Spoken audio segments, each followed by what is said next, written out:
42 al 47. Marcos 15, del 42 al 47.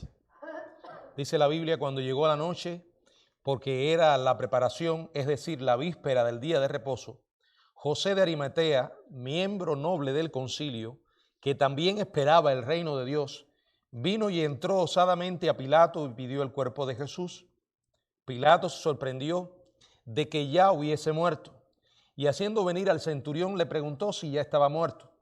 E informado por el centurión, dio el cuerpo a José, el cual compró una sábana y quitándolo, lo envolvió en la sábana y lo puso en un sepulcro que estaba cavado en una peña, e hizo rodar una piedra a la entrada del sepulcro, y María Magdalena y María la madre de José miraban donde lo ponían. Padre, gracias te damos por tu palabra.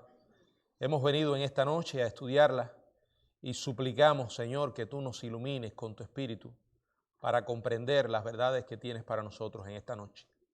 Te lo pedimos en el nombre de Jesucristo. Amén.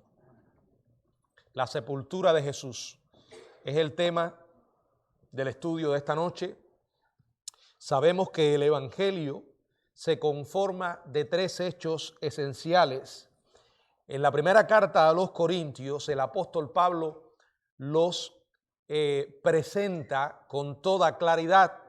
Allí en el capítulo 15 de esta primera carta, si alguien en una ocasión quiere saber lo que es el Evangelio, en estos versos está la definición bíblica de lo que es el Evangelio. Digo bíblica porque la definición de Evangelio siempre se dice que buena noticia, pero bíblicamente el Evangelio es una buena noticia, pero ¿cuál es esa buena noticia? Verso 3 y verso 4. Porque primeramente os he enseñado lo que asimismo recibí. Número 1, que Cristo murió por nuestros pecados, conforme a las Escrituras. Por eso hablaba de una definición de evangelio bíblica. Que fue sepultado y que resucitó al tercer día conforme a las Escrituras. Segundo hecho, que fue sepultado. Tercero, que resucitó, y también ambos conforme a las Escrituras. La sepultura de Jesús es esencial a la hora de presentar el Evangelio. ¿Saben por qué? Porque Dios así lo consideró. Por ejemplo, este hecho se relata en los 4 evangelios. Mateo 27, versos 57 al 66. Marcos 15, del 42 al 47. Lucas 23, del 50 al 56. Y Juan 19, 38 al 42. Si Dios le dio importancia, nosotros también. Solemos hablar de la muerte de Cristo en la cruz, pero la muerte de Cristo no se puede quedar en la cruz. Él fue sepultado. Es una confirmación más de que Jesús estaba muerto. Estaba muerto. Esto es una asombrosa exhibición del poder de Dios actuando en medio de su providencia divina. Y en un momento explicaré por qué. Porque nada de lo que ocurrió allí con relación a la sepultura fue accidental. Estaba profetizado. Se cumplió lo que Dios había dicho que iba a ocurrir.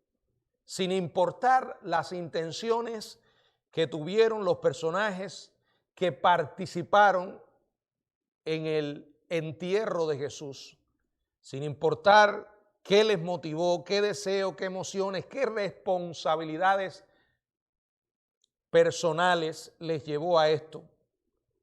Aunque actuaban conforme a sus palabras, conforme a sus hechos, Dios obró en medio de todo para que las decisiones que ellos tomaran se movieran hacia el cumplimiento de la profecía bíblica y con la exactitud que la palabra de Dios presenta. Varias cosas vemos en esta historia y repito, sin excluir la responsabilidad de aquellos que participaron, tanto en la crucifixión como en la sepultura, allí estaba la mano de Dios. Lo primero que vemos es la indiferencia de aquellos que fueron los ejecutores, los verdugos, que cumplieron la sentencia sobre Jesús, los soldados.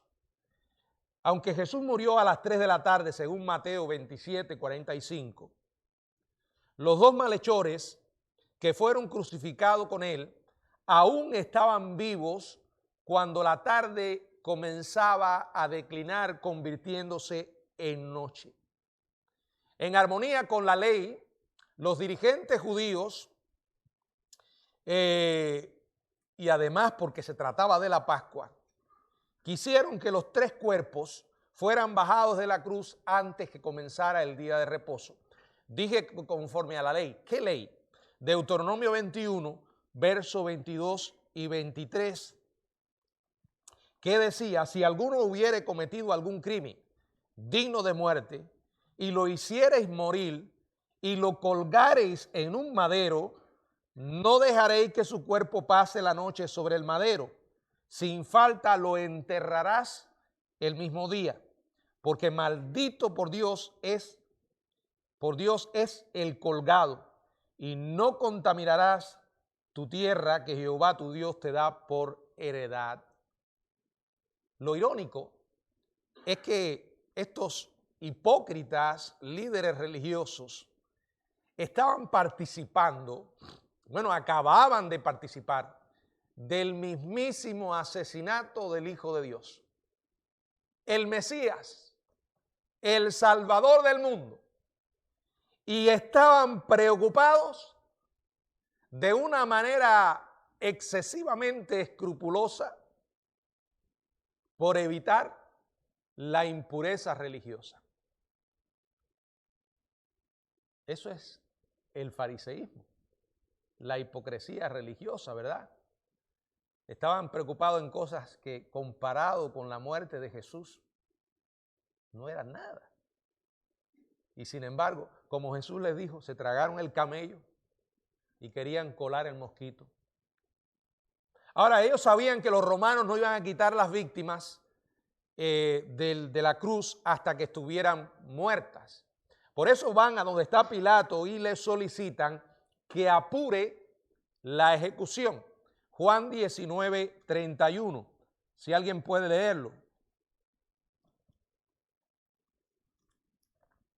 Entonces los judíos, por cuanto era la preparación de la Pascua, a fin de que los cuerpos no quedasen en la cruz en el día de reposo, pues aquel día de reposo era de gran solemnidad, rogaron a Pilato que se le quebrase las piernas y fuesen quitados de allí. De ahí que los soldados, como expertos en ese triste trabajo de verdugos, podían acelerar la muerte y lo hacían usando un pedazo de mazo metálico con el que quebraban los fémures de ambas piernas. Esto impedía que el condenado, que estaba experimentando la tortura y el perder la vida lentamente, no podía levantarse, no podía con las piernas porque los fémures estaban rotos, no podía levantarse para tomar aire, y entonces la víctima se moría lentamente después a causa, o digamos, al poco rato a causa de la asfixia. La muerte lo que hacía era apresurarse. Ahora, sometiéndose a los líderes religiosos como había hecho ya Pilato, él da la orden. Juan 19 explica lo que ocurre. En el verso 32 dice la Biblia: vinieron pues los soldados y quebraron las piernas al primero y asimismo al otro que había sido crucificado con él.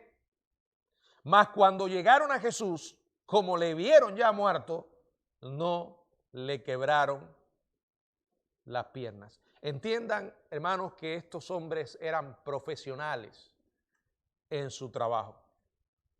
Ellos sabían con toda certeza cuando una víctima de crucifixión estaba realmente muerta. No había lugar para errores, equivocaciones. Dice el verso 34 de Juan 19 que para asegurarse, uno de los soldados le abrió el costado con una lanza, le perforó el costado y al instante salió sangre y agua. O sea, un flujo de sangre y agua. Es lo que se llama un líquido seroso, pleural y pericardial. ¿Qué demostraba esto? Algunos han intentado buscarle un valor simbólico a esto, pero la realidad es que aquello era una demostración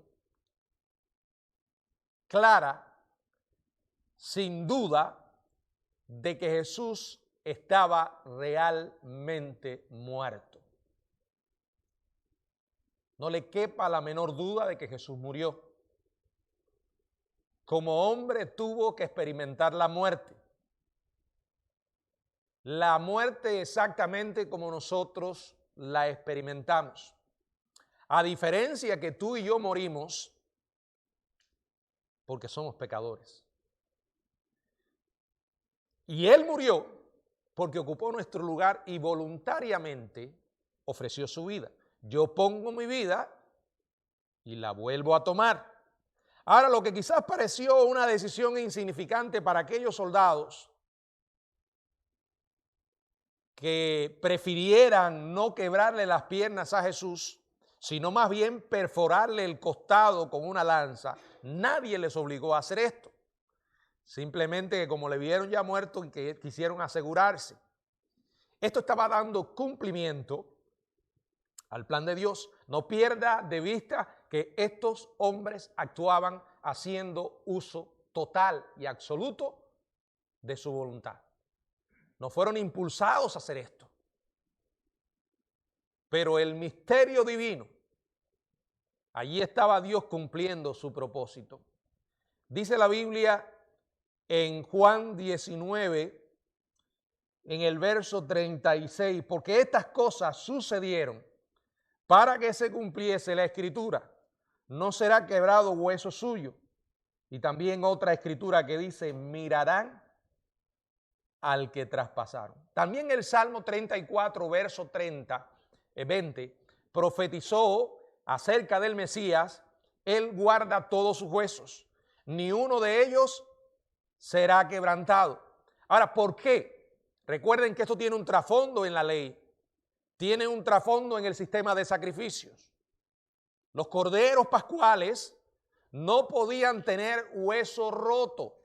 ¿Qué dice Éxodo 12:46?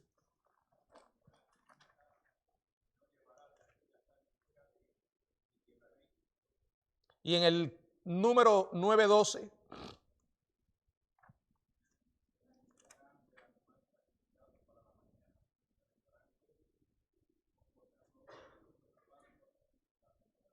Por tanto, era imperativo que el Cordero de Dios estuviera totalmente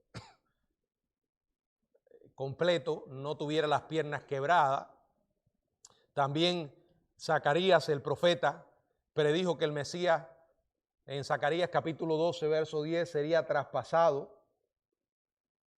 Detalle que se cumplió en el Calvario exactamente como lo había profetizado Zacarías. Los soldados paganos ignoraban totalmente estos pasajes del Antiguo Testamento. Ellos no estaban haciendo esto porque lo conocían. No obstante, el comportamiento de ellos estaba dando cumplimiento, estaba manifestando lo que ya la palabra de Dios había anunciado. Las acciones de los soldados indiferentes surgieron de sus propios corazones de sus propios motivos, de sus propios impulsos, de su propia voluntad. Pero lo extraordinario es que también estuvieron bajo el control de Dios, a fin de que las Escrituras se cumplieran y el Mesías fuera afirmado. ¿Cómo puede suceder? No se lo puedo explicar. Simplemente. Sí se lo puedo enseñar porque lo dice la Biblia. Ese es el gran misterio que se debate entre la soberanía de Dios y la responsabilidad humana, que una y otra vez se enseñan en las Escrituras. Y cada día vivo más convencido de que mi responsabilidad no es entenderlo, es predicarlo, es enseñarlo. El que me diga a mí que lo entiende. El problema es que cuando nosotros queremos que entenderlo, entonces lo que hacemos es tratamos de rebajar a Dios a nuestros pensamientos para que se ajuste a lo que creemos. No, está en la Biblia. Enséñalo, predícalo, acéptalo por fe. Allí está. ¿Dios tenía control? Sí, lo tenía, siempre lo tiene. Si Dios no tuviera control de las cosas que suceden, simplemente escuche esto que le voy a decir. Dios no sería Dios. Ahora ese control coarta la libertad y la responsabilidad del hombre. No. ¿Cómo puede ser? Bueno, son esas cosas que nuestra mente no logra comprender, pero están en las Escrituras y tenemos que enseñarlas. Vamos ahora a ver, ya vimos a los indiferentes o la indiferencia de los soldados, aunque aquí en el pasaje que nos ocupa ahora no se está mencionando, pero quisimos mencionarlo. Vamos a considerar el amor de sus seguidores y ya sí aquí entramos en el pasaje. Verso 42, cuando llegó la noche, porque era la preparación, es decir, la víspera del día de reposo, José de Arimatea, miembro del concilio, noble del concilio, que también esperaba el reino de Dios, vino y entró osadamente a Pilato y pidió el cuerpo de Jesús. Pilato se sorprendió de que ya hubiese muerto y haciendo venir al centurión le preguntó si ya estaba muerto. E informado por el centurión, dio el cuerpo a José, el cual compró una sábana y quitándolo lo envolvió en la sábana y lo puso en un sepulcro que estaba cavado en una peña e hizo rodar una piedra a la entrada del sepulcro. Y María Magdalena y María, la madre de José, miraban donde le ponían.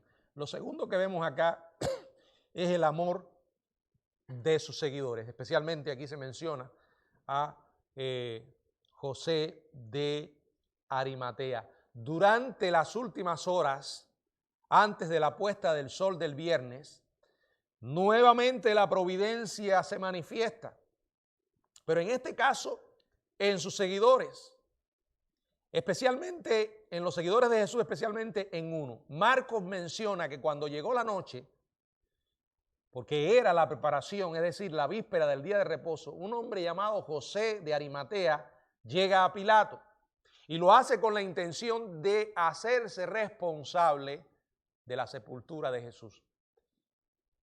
José, dice la Biblia que era miembro noble del concilio. Ustedes saben lo que es el concilio, el Sanedrín. Ese Sanedrín que precisamente esa misma mañana había acusado falsamente a Jesús, le había condenado erróneamente y le sentenciaron, terminaron sentenciándole ilegalmente a la muerte. Sin embargo, Lucas, en el capítulo 23, verso 50, nos da un detalle sobre José de Arimatea. Dice que a diferencia de la mayoría del Sanedrín, este hombre era varón ¿qué? Bueno y justo. O sea, ¿qué estaba diciendo con estas palabras? Que este hombre había llegado a la fe salvadora en Jesús. Lucas también en el capítulo 23, verso 51, clarifica algo importante. Él no había consentido en su muerte. Mateo y Juan, Mateo en el capítulo 27, verso 57 y Juan en el capítulo 19, verso 38, nos dicen que José de Arimatea era discípulo de Jesús. Detalles que nos van dando más información acerca de este hombre. Aquí se nos dice además que esperaba que este hombre esperaba el reino de Dios. O sea, él entendió las promesas de salvación que contenía el Antiguo Testamento.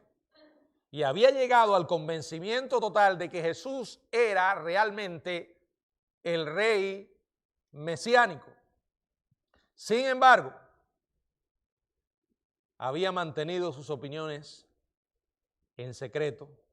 Dice Juan 19, verso 38, por miedo de los judíos. Bueno, no era perfecto, el miedo es real, lo sienten los cristianos y los no cristianos.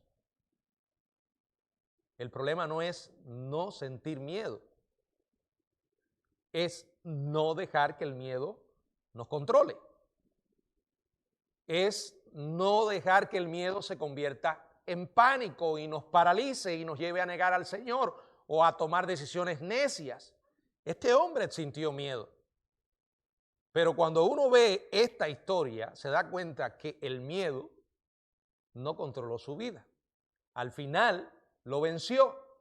Fíjense que aquí dice que entró, ¿cómo? Osadamente. Estaba dispuesto a enfrentar las consecuencias de su decisión.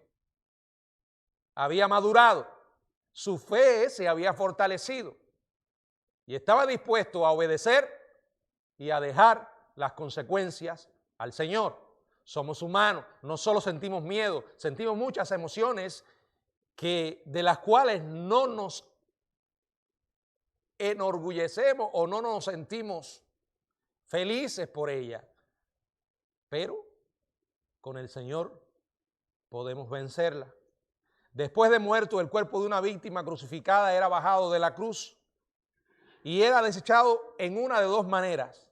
O se le entregaba a los miembros de la familia que venían a solicitar el cuerpo, los miembros de la familia de la víctima, o lo que hacían era que tomaban el cuerpo y lo lanzaban a una tumba común. E incluso lo podían lanzar hasta en un basurero.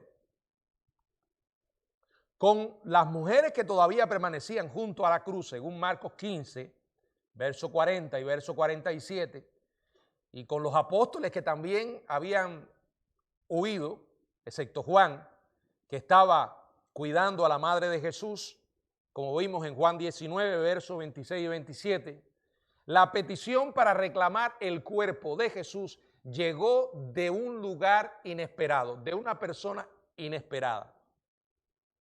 Hermanos, Dios es real.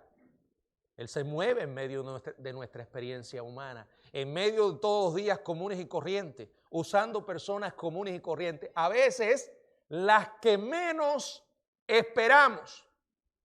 Muchas veces estamos tan entretenidos mirando al cielo para ver una señal que vuelva a ocurrir una columna de fuego o que se abran los cielos y allí veamos los ángeles venir, mientras los milagros están delante de nuestras propias narices y no los vemos. Yo he escuchado teológicamente a mucha gente definir milagros como algo espectacular, donde se detienen quizás las leyes comunes que Dios puso en la naturaleza y ocurre algo espectacular. Bueno, eso eran milagros, sin lugar a dudas. Pero yo no creo que la definición de milagro debe limitarse a eso. Para mí, en mi vida han ocurrido muchas cosas que no tienen nada de espectacular y no dejaron de ser, ni dejan de ser milagros. ¿Por qué? Porque estuvo la mano de Dios ahí. Sobre todo porque llegó la respuesta cuando más lo necesitaba. Y no va a convencer nadie de que eso no era un milagro. Ahora allí estaba, del lugar inesperado, de la persona inesperada, José de Arimatea. Un hombre que sentía amor verdadero por Jesús. Un hombre que sabía que aquel que habían asesinado era el Hijo de Dios, era el Mesías, era su Señor y era su Salvador. Ahora había muerto. Vino y entró osadamente. Él me imagino que debe haber analizado. ¿Y qué? No me importa lo que ocurra. Mi Salvador vino y murió por mí. Mi Salvador también va a resucitar. ¿Qué importa lo que yo vaya a experimentar? Me imagino que tal vez le pidió perdón a Dios por haber tenido temor en algún momento. Llegó y dijo, quiero el cuerpo de Jesús. Él estaba consciente de que esto podía provocar la ira de los miembros del concilio, porque su lealtad a Jesús iba a quedar al descubierto.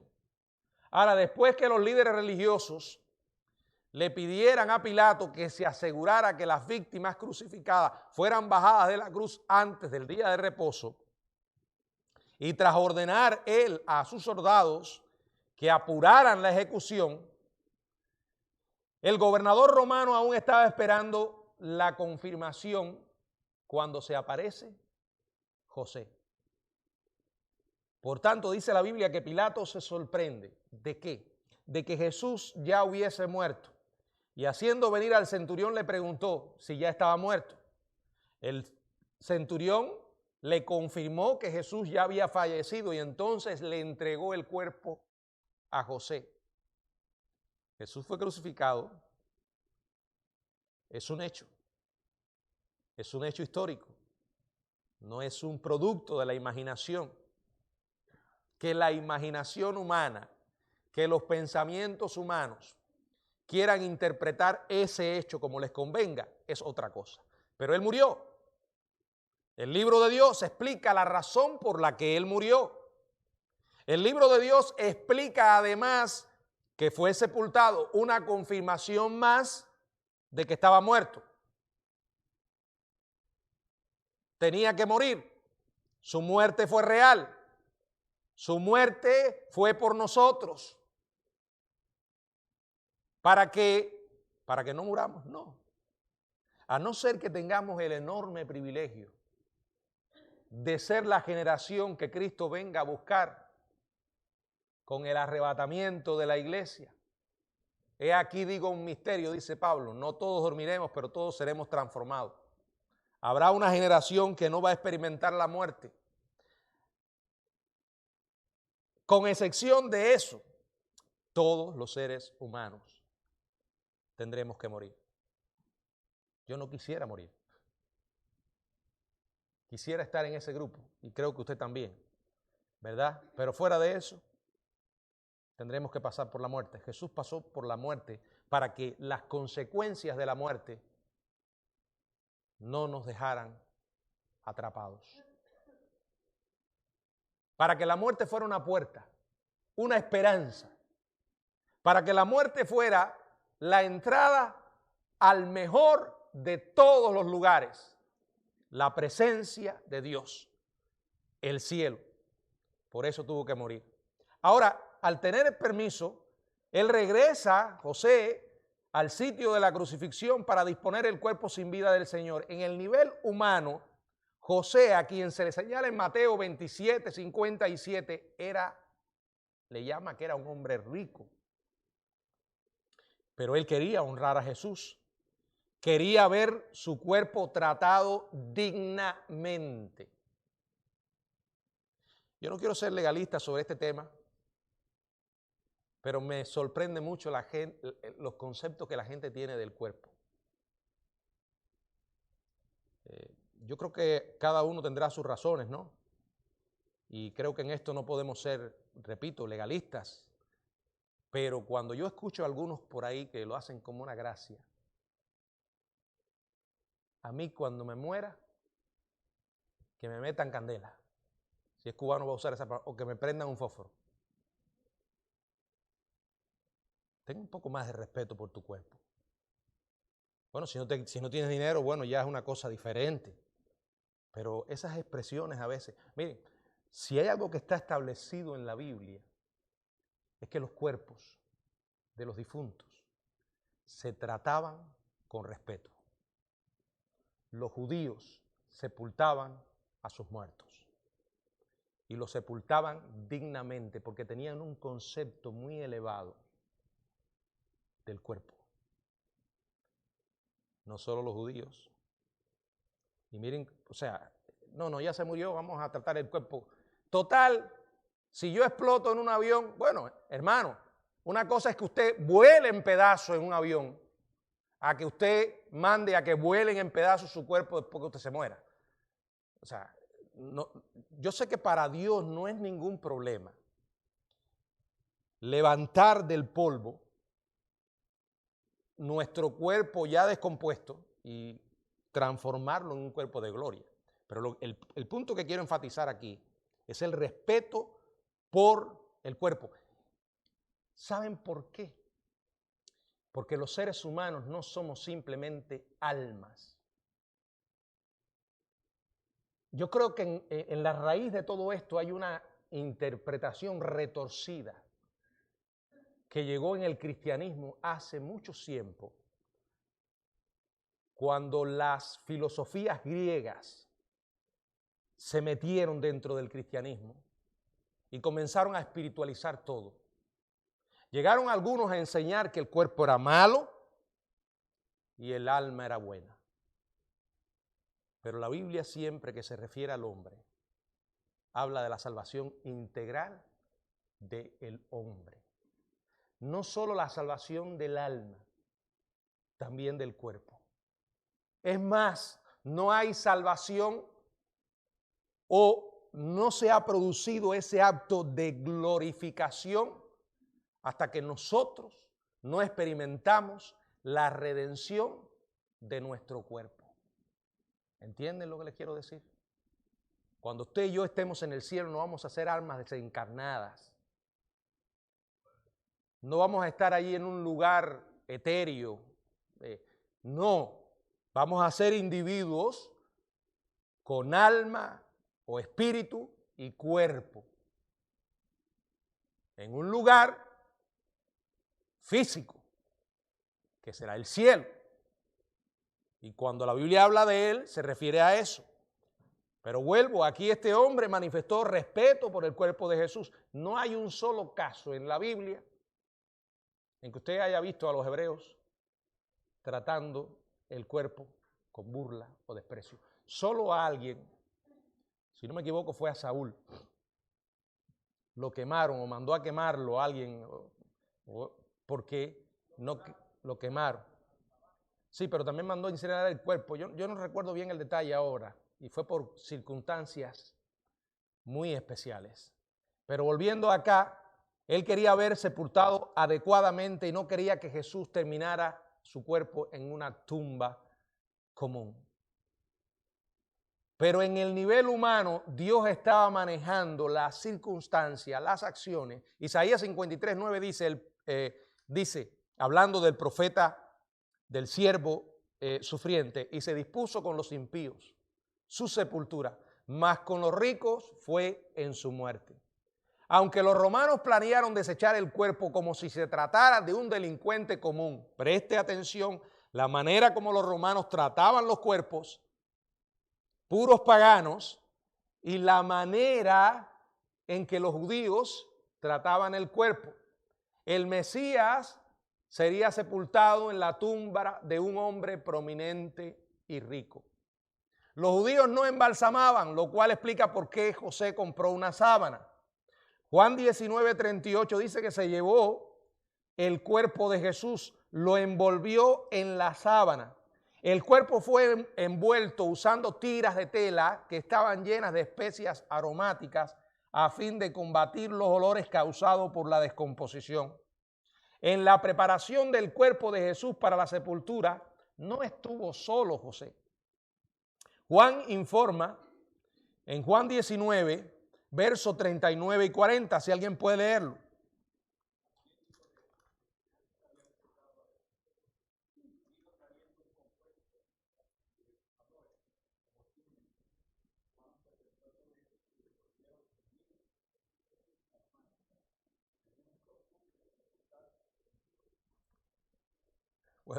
Aquí aparece ahora otro personaje, muy interesante, Nicodemo. ¿Se acuerdan? El prominente maestro judío que se reunió con el Señor durante la noche a inicio de su ministerio, en Juan capítulo 3.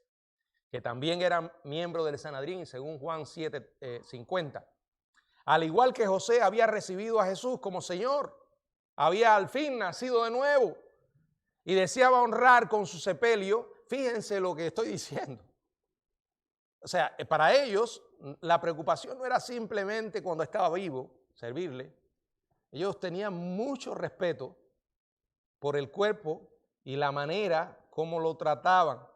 Después de concluidos los preparativos para el entierro, José puso el cuerpo de Jesús en un sepulcro que estaba cavado en una peña. Los sepulcros judíos, en este caso también, eran muy diferentes a los nuestros. Sobre todo los muy comunes, ¿verdad? Que a veces usted va caminando, va a algún cementerio y a veces se sorprende. Porque yo mismo tengo que estar mirando porque no vaya a ser que esté encima de un... Porque creo que los entierran, ¿no? Y ahí usted ve una losa con un nombre y ahí debajo hay un cuerpo, un cadáver, o sea, el cuerpo. Y aquí eran cuevas, era una peña. Mateo explica que se trataba de la propia tumba del fariseo convertido. Mateo 27:60, si alguien puede leerlo.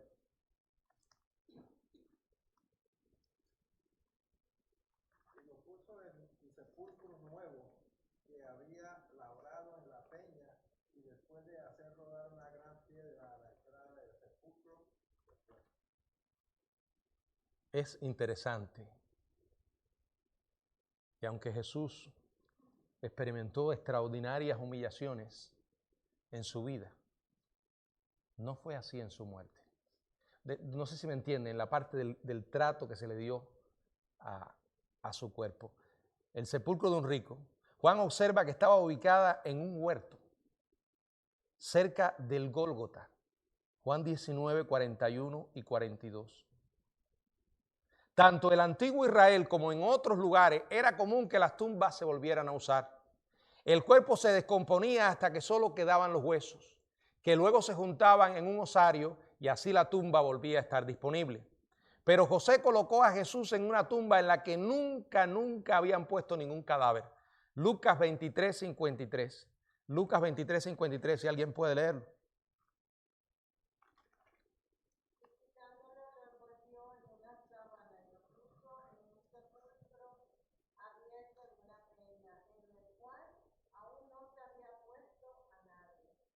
Dice que no se había puesto ningún cadáver. Juan 19:41 dice, y en el lugar donde había sido crucificado había un huerto, y en el huerto un sepulcro nuevo, y da el detalle, en el cual no había sido puesto ninguno. A fin de mantener a los intrusos alejados, ya sean los animales que solían entrar y regar aquello y atacar los cuerpos, o los ladrones, los salteadores de tumba, José hizo rodar una piedra a la entrada del sepulcro, en armonía con la voluntad de Dios. Todo eso se llevó a cabo antes de la puesta del sol del viernes. Algunas de las mujeres que habían estado observando la crucifixión, en Marcos 15:40 ya lo vimos, entre ellas estaba María Magdalena y María, la madre de José, tal vez otras, como Lucas informa, en el capítulo 23, verso 55, estaban allí junto a la cruz cuando llegó a José a reclamar el cuerpo. Entonces, ¿qué hicieron? Lo siguieron. Miraron dónde lo colocaron. Cuando el sol comenzó a ponerse el viernes, ellas empezaron a preparar otra vez especias, o sea, mezclas de especies con las cuales planeaban volver a la tumba de Jesús después del día de reposo. Pero cuando llegaron a la tumba el domingo por la mañana, hallarían un asombroso hallazgo. Y ahora ya vimos la indiferencia de los soldados, vimos el amor de sus seguidores, quiero que veamos aún algo más, aunque no aparece en el pasaje que estamos considerando.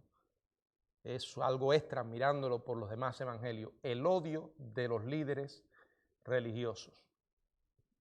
Bueno, Dios tenía el control, el poder de lo que estaba ocurriendo, como hemos visto, a pesar de la indiferencia de los soldados, el amor de sus seguidores. También Dios estaba llevando a cabo su plan a través de sus enemigos, los odiosos dirigentes religiosos.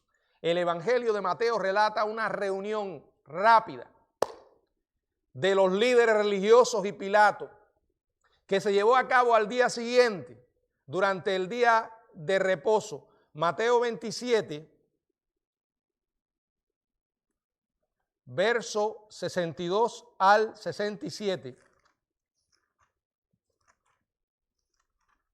¿Qué dice?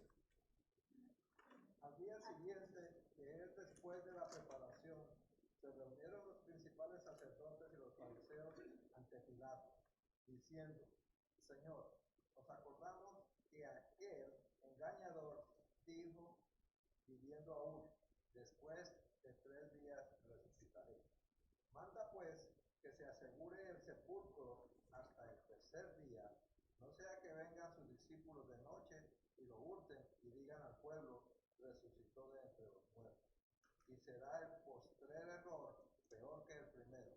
Y Pilato les dijo: ahí tenéis una guardia, id y aseguradlo como sabéis. Entonces ellos se fueron y aseguraron el sepulcro, sellando la piedra y poniendo la guardia. Bueno, conscientes además de que Jesús había dicho en su ministerio de que iba a morir, pero también iba a resucitar, ellos les preocupaba no que creyeran ellos que Jesús iba a resucitar, sino que los seguidores se robaran el cuerpo para decir que él había resucitado. Querían controlar eso, evitar que esto pasara. Y entonces, ¿qué hicieron? Pusieron una guardia bajo la advertencia: si te quedas dormido y se roban el cuerpo, te puede costar la vida. Pusieron allí un guardia, pusieron además un sello, que es probable que Pilato se los haya entregado, que quiere decir que esa tumba estaba bajo la protección romana. Es como el sello que usted puede encontrar en la puerta de una casa. Esto está clausurado bajo la autoridad del, no sé, de quien lo haya puesto. Y esa era la idea. Ahora, los desorganizados discípulos que desertaron no tenían tales intenciones. Ellos salieron corriendo. Ellos no habían pensado en ningún momento robarse el cuerpo, ni ellos mismos creían que eso iba a pasar. Que no esperaban que Jesús resucitara de los muertos se ve en el hecho de que huyeron para esconderse. ¿Es esa conducta lógica? Si realmente ellos creyeran o tuvieran la esperanza de que iba a resucitar. Tenían, dice Juan 20:19, miedo de las autoridades y se escondieron. Además, si hubieran falsificado la resurrección robándose el cuerpo, los discípulos nunca se habrían entregado para dejarse matar como lo hicieron, como mártires. Uno puede dejarse matar creyendo una mentira, pero no sabiendo que era mentira. No tiene lógica. Primera a los Corintios capítulo 15 del 14 al 19.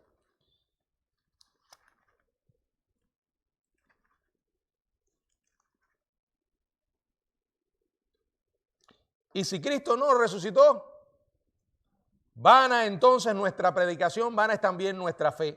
Y somos hallados falsos testigos de Dios porque hemos testificado de Dios que Él resucitó a Cristo, el cual no resucitó si en verdad los muertos no resucitan. Porque si los muertos no resucitan, tampoco Cristo resucitó.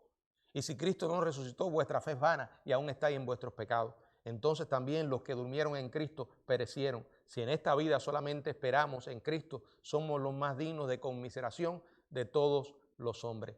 Ahora, la intención de estos líderes era evitar un engaño. Que los discípulos no los pasaran por bobos. Ellos se creían tan astutos, tan sabios y eran unos necios. Porque el necio es el que dice no hay Dios. Y ellos estaban diciendo, este no es Dios. Sin saberlo, sus acciones antagónicas se convirtieron en una validación de la gloriosa resurrección de Jesús. Debido a que los enemigos de Cristo sellaron la tumba y la pusieron bajo una guardia romana, estaban haciendo que fuera totalmente imposible que se robaran el cuerpo. A menos que realmente hubiera resucitado. Aunque más tarde los dirigentes afirmaron que los discípulos robaron el cuerpo, Mateo 28, del 11 al 14, sus alegaciones fueron falsificadas por sus propias acciones. Las medidas de seguridad que pusieron alrededor de la tumba aseguraron que los discípulos no pudieran haberse robado el cuerpo. Pero quiero que vamos a Mateo 28, del 11 al 14, dice, mientras ellas iban, he aquí uno de la guardia fueron a la ciudad y dieron aviso a los principales sacerdotes de todas las cosas que habían acontecido. Y reunidos con los ancianos y habido consejo, dieron mucho dinero a los soldados diciendo, decid vosotros, sus discípulos, vinieron de noche y lo hurtaron y estando nosotros dormidos. Si esto lo oyere el gobernador, nosotros le persuadiremos y les pondremos a salvo. Es ridículo lo que hicieron, porque si estaban dormidos, ¿cómo supieron que fue los discípulos los que se robaron el cuerpo? O sea, los numerosos detalles y contingencias que rodearon la sepultura de Jesús demuestran la mano de Dios obrando en medio de aquellos sucesos. La indiferencia de los soldados, el amor de sus seguidores, la hipocresía y el odio de los líderes religiosos. Ellos obraron libremente, según sus propios motivos y deseos. No obstante, la voluntad de Dios soberana se cumplió.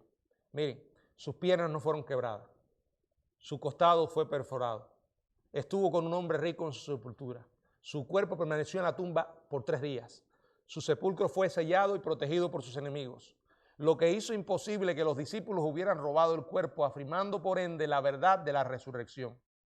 La mano invisible de Dios dejó huella en cada detalle, cumpliendo a la perfección la profecía bíblica y afirmando que Él era el Mesías. Me gusta leer esta historia, me fortalece saber lo que ocurrió y creer que ocurrió, como la Biblia dice que ocurrió. No abundan los detalles. Los artículos periodísticos de hoy sobre un suceso extraordinario son extensos, mucha información. Si es un reporte visual, hay que buscar todo tipo de personas para que hable y que diga y argumente y opinen.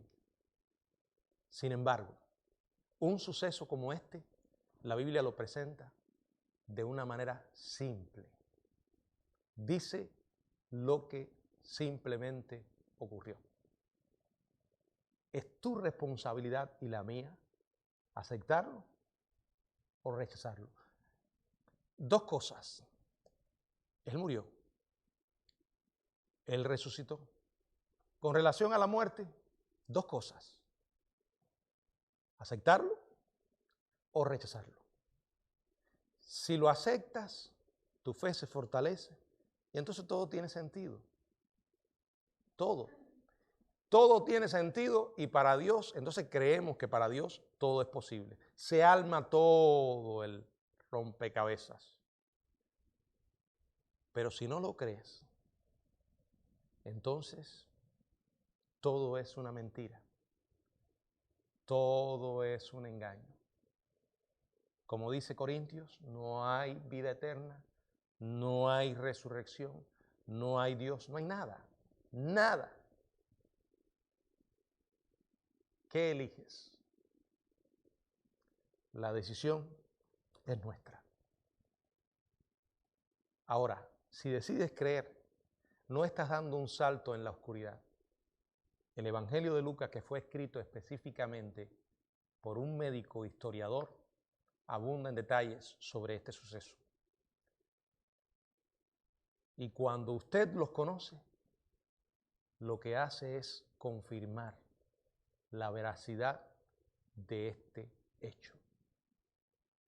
Un hombre que vino a este mundo y no era un simple hombre, es el Hijo de Dios, que fue crucificado por nuestros pecados, fue sepultado y resucitó. Hoy está vivo, en un lugar diferente a este, y ese lugar se llama el cielo. Está vivo con un cuerpo glorificado, físico, con las marcas que dejaron aquellos que le llevaron a la muerte, esperando el tiempo de Dios para regresar. Y de esa misma manera que se fue y ascendió a los cielos de una manera visible y física, va a regresar. La Biblia dice a este mismo Jesús que habéis visto, así como le has visto, va a regresar. Lo esperamos. Un día va a ocurrir. Es más, la Biblia no se enfoca en el cuándo, porque nadie lo sabe. Simplemente anuncia que va a ocurrir. Puede que nos tome en vida. Sería maravilloso si realmente lo recibimos con Jesús, porque si no, será el comienzo de una pesadilla tremenda, porque estará entonces dándose inicio a la semana 70 de Daniel, lo que la Biblia llama la tribulación, los 7 años de tribulación, un preinfierno en esta tierra. Pero si lo recibes con Cristo, irás a morar a la casa del Padre. Si Él no llega mientras tú estés vivo, te vas a encontrar con Él cuando mueras, si mueres en Cristo. Si mueres sin Cristo, vas al infierno. No al lago de fuego, no al infierno final, que todavía está vacío, sino al infierno donde estarás esperando el día del juicio.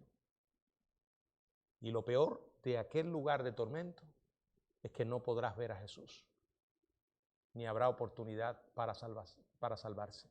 Es demasiado lo que está en juego. ¿Crees tú esta historia que la Biblia llama el Evangelio? Si no crees el Evangelio, vas a crear tu propia historia y vas a crear tu propio Dios. Porque alguien dijo, somos incurablemente religiosos.